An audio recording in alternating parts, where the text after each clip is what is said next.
And this is Lori McIntosh with Rustic Ranches Real Estate, and I'm here in Auburn, California, sitting in Old Town Auburn, by the way. And today I'm with Alcy Martin, who is a property manager in town and all the way down to Sacramento. Alcy has so much knowledge in project management, property management, and I love to make mistakes, so that means I'm human, right? We'll talk about project management. We can. And I'm so happy that you're meeting with me today because I haven't seen you in a while, number one, and you're shopping in Auburn, so I'm looking forward to talking about that. But let's start with what you do for a living and what's this title mean? Well, I'm a real estate broker, and in my industry, I choose to do residential property management instead of sales, which is great for all my realtor friends because I refer all your clients right back to you. Yeah. So I enjoy doing residential property management. I'm a smaller company and I intend to stay small, so my clients get a more personal service from me. It's myself and my daughter, and we've been doing this for over 15 years now. So we just opened our second company, and we're really excited about that. We are serving Sacramento and Placer County, and we're looking to grow this year, so we're really excited about that too. A lot of fresh new starts for us this year. Yeah, so I think I forgot that you worked with your daughter. What's that like? You know, it's really exciting. It's wonderful to have an adult child, first of all, and a little pat myself on the back. She really is wonderful. She's very smart. She's very diligent, and she has a wonderful heart. So it fits into what we do on the personal side of property management. You know, it is a business, and, you know, we are here to make money, but the experience is really important to us. And we have great client retention because they get our personal attention. That's huge. Yeah, so when you were a realtor, how did you start off? Were you selling homes first and then you became a property manager, or you always intended to be a property manager? I never intended to be a property manager. Okay. In fact, that's how my best careers got started. I never intended to. They just fell in your lap. I processed mortgage loans for 15 years, and I really, really enjoyed it. I worked for some great companies here in Placer County, and I loved it. But you can only some careers can't last a lifetime, and that is one of them. So I was very fortunate to be able to jump off with my husband at the time and open a new company for ourselves. And it was great. It was a lot of change. It was a lot to get used to, but now I wouldn't change it for the world. Yeah, so you're very family focused. As you were with your husband, now you're working with your daughter instead of starting fresh or like with a corporation, just doing your own thing. Seem like you're very independent entrepreneur. Really want to keep it small. He's worked for some of the larger companies. I come from the corporate world, and we really wanted to be able to manage it in a way that we feel good about. You know, property management is a tough business. You know, it's all about liability. It's all about protecting their assets, your clients, taking good care of your tenants, you know, keeping up with the new laws that come out every year.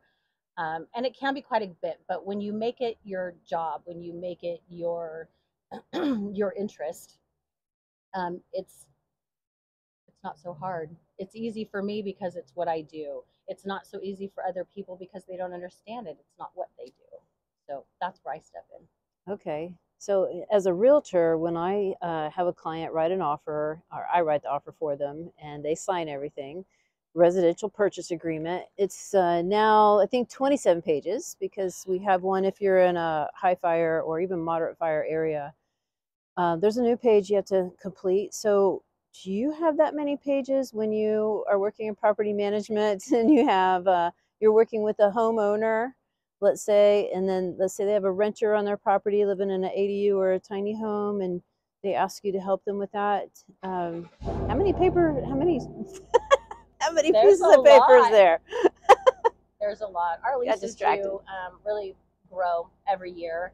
I think the basic lease is at 9 pages now, and then once you add all the disclosures, you're well over 20 pages, and then you still have, you know, your booklets to deliver and all of these things that we have to share with everyone. So it gets a little lengthy.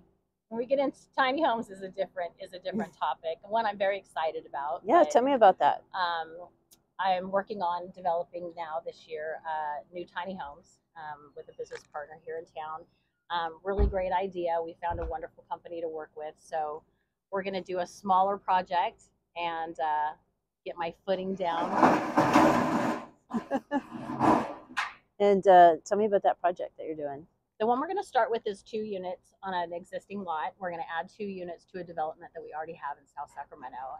And going through that process already has been very exciting with the city and the builders, the development companies. It's been really fun. So once we're finished with this one, the exciting one is the bigger project. I get to start with a clean slate, a lot with nothing, much bigger project, and we'll be putting in a storefront. We're looking at possibly a storefront, and then 12 to 28. They want 12 to 28 tiny homes out there. So 12 to 28. yeah, Wow. we'll see how that goes. I think that would be great for affordable housing too. It's very needed. It's needed, and the programs that they have to put these homes in now, the builders, the way that they do it, they make it so easy for you. You know, they can help you with foundations, from foundation, however far you want to go, all the way to handing you keys to move in. You know, fixtures and finishes. It's an amazing project that you know, you just have to manage it, keep up with it, make sure you understand everything that's going on. I'm excited about it. It'll be a new venture for me to do. Yeah. You know. It seems like, let's say that you are a homeowner and you want to help out with the housing crisis in California, and you live on acreage and you want to put a tiny home on your land, and you also have a little bit of agenda. Let's say you want that person that lives there and pays you rent shovel manure for your horses by chance. Keep an eye on them, or feed your dogs, your cats, and bring the eggs in that your chickens have for you. And you think that you can do it all yourself. You just go online, get a lease, and you're done. Wouldn't it be better to hire someone like you? Well, it is not quite that simple. Exactly. You could do that, but there are a lot of areas you can get into trouble with, and you end up with a lot that you're not expecting. So you definitely want to have a contract in place that outlines the expectations. And you do have somebody living on your property close to your home, so you want to make sure that you understand exactly who you're moving in there. Do a background check. You know, make sure that they are who they say that they are. Those things are very important. Without a lease, you're really putting yourself in danger of losing financially, and be a little bit more difficult to manage that down the road. Yes, I did have a client that he passed away sadly, but he let someone live on his in his shop based on a handshake. And when he passed away, the tenant made up all kinds of stories and wouldn't leave, even though the son who took over the property gave him 9 months to prepare himself, and he still refused to leave. And then he left at some point, but his sister took over, and then she brought in new people, and it just kept, it was this vicious cycle that he had to deal with. Rolling squatter situation. Is that a term for that? No, I think I might have just made that up, but that's what it sounded like to me. That's what it was, a rolling squatter situation. And I was stuck in the middle of it because my seller, the son, did not want to list the house after they were moved out. He wanted to list the house while they're still there and work on it with an attorney, which takes a lot of time. They can't just kick you out. And the sheriff came many times, and I was threatened many times, but I held my ground. I stuck up for myself. There was even a 13-year-old on the property that had quite a foul mouth and cussed me out every time I was there, and I put up with it. And, you know, I feel like some adolescents can be quite frightening. They can be. They can be. You don't know where they're coming from. They can be. But, you know, there's a right way to handle every situation, you know, and at that point, you have to understand who you're dealing with and what their legal rights are too. And again, it's another place where you want to get a real estate attorney or someone involved who has experience with that, because it can get out of hand. Yeah. Well, luckily they did get run off, and we were able to make it happen. But it was a challenge. And I'm glad that I'm sad that there wasn't someone like you involved that had all that paperwork in hand, and so it wouldn't have been so difficult for the son. Really sad. So that reminds me, have you personally dealt with a situation that you had to deal with like I did? It was a little similar. Yeah. You know, the tenant moved in and had a wonderful tenancy for quite some time, and then he moved in someone and their children, and they didn't get along anymore, so she kicked him out. And she kept the house with the children, but she wasn't on the lease. So, but again, the process is the same, whether it's a tenant that you have to have removed, a squatter that you have to have removed. Someone that's been occupying the residence for some time but haven't been on the lease, they have rights to the property. And it's unfortunate for a lot of people because that process can drag out for some time. You've got to have a fairly, responsive attorney to help you through that process. Yeah, not fun.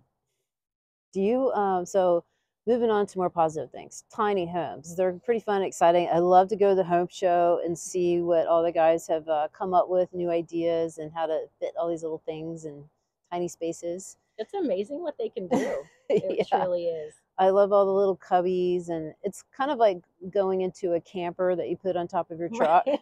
It's like Right. that's a tiny home practically right there. I think our smallest ones are 240 square feet.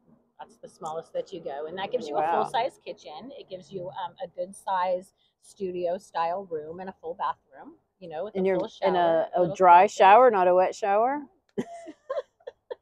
And It's a full shower stall. It fits a whole. They're pretty roomy. Mm-hmm. Yeah, It they're just really sounds like San charming. Francisco apartment. So you cannot be into a lot of clothes if you want a tiny home, though, right? No, you can't. Or shoes, right? Yeah. Ladies, tiny homes might not be your thing, though. You may want a tiny home in your backyard for your shoes and your clothes. That's a great idea. Right? A We tiny know a home few closet. people that could use a tiny home closet, giant shoe collections, and Yeah. Forget the spare bedroom. right. Yeah. Forget the shisha. We need a tiny home in the backyard. Right? And then you can rent it out when you decide to leave. You've given yourself a second unit. Right. That's true. Yeah, I like that. I think I'd need a tiny home just for my dogs. I can live in there. I don't know that it's going to have the same resale value, but we could talk about that. Probably not. I just need someone to vacuum every day because they have a lot of white hair. Your dogs might need a 2-story. They're rather large. They need a 2-story tiny home. Yeah, it's like a doggy ladder that they could go up. One for Shasta upstairs, and Denali could be downstairs. Yeah. They're not spoiled. You guys, they do have their own car. We have a 2007 Cadillac Escalade. It's gold, and it has a dancing hula girl on the dashboard. And that car is for the dogs, not the humans. They have a lot of hair. I drive them there. And we have a truck, which is for the horses, so we can pull them in their own special trailer that they get to travel in. The things we do. We don't have a car for the cats, though, but they stay home. They're hard to catch because they live outside. But yeah, so I'm very excited about people having that ability to provide a rental for someone since there's such a shortage of homes. And why not have someone live on your land, especially as you get older, and help you take care of it? You can do a trade, have them manage things and keep an eye on your property while you're out of town, or gives you extra space for family, right? Yeah, or the holidays when they come to visit. It's a great idea. And you can even build a foundation and make it they're permanent versus leaving it on wheels. Permanent, absolutely. They're not mobile. That's so cool. So I mentioned earlier that we were in Old Town Auburn, yes. And you said you want to do some shopping here, changing subject from business to having fun. And and I'm a Auburnite, love it here, love Old Town. What is it about this little pocket that we're in right now that you like? Well, my favorite is the Silver Store. Mimi's wonderful. She's been here for a long, long time. She always takes good care of me, and just walking in is a good time. By the time I leave, I'm usually laughing, or I at least have a big smile on my face. Wonderful people here, wonderful atmosphere to be able to relax and shop in. And we were talking earlier, a lot of people forget that we have Old Town Auburn, but then we have downtown Auburn. So you got to make it over there to the Lincoln Highway. Great shopping, great food. And what was what was the restaurant that you mentioned that you have to go to? Oh, the Club Car. Don't miss the Club Car. They have live music there from time to time, a wonderful bar, and the food is incredible. Just incredible. Yeah, there's this pear salad with gorgonzola cheese and walnuts. That's delicious. And then we always get the bison burger without the bun if we're trying to cut back on carbs. And Nigel, when we are having a cocktail, not right now in January, but the Smoky Revolver, which is a candied bacon on a little stick on top of your cocktail. Okay. They also do a finely bacon dressed Bloody Mary, which is quite delightful. And their lasagna is one of my favorites. Oh, really? It is. I didn't even know they had lasagna. I am very particular about my lasagna. So, yes, they have a wonderful lasagna they do with a wonderful cream sauce. Garlic bread? Mm-hmm. Yeah. Don't miss the club car. Okay. I like it. Is there a restaurant over here that you like? On this side of town? Mm-hmm.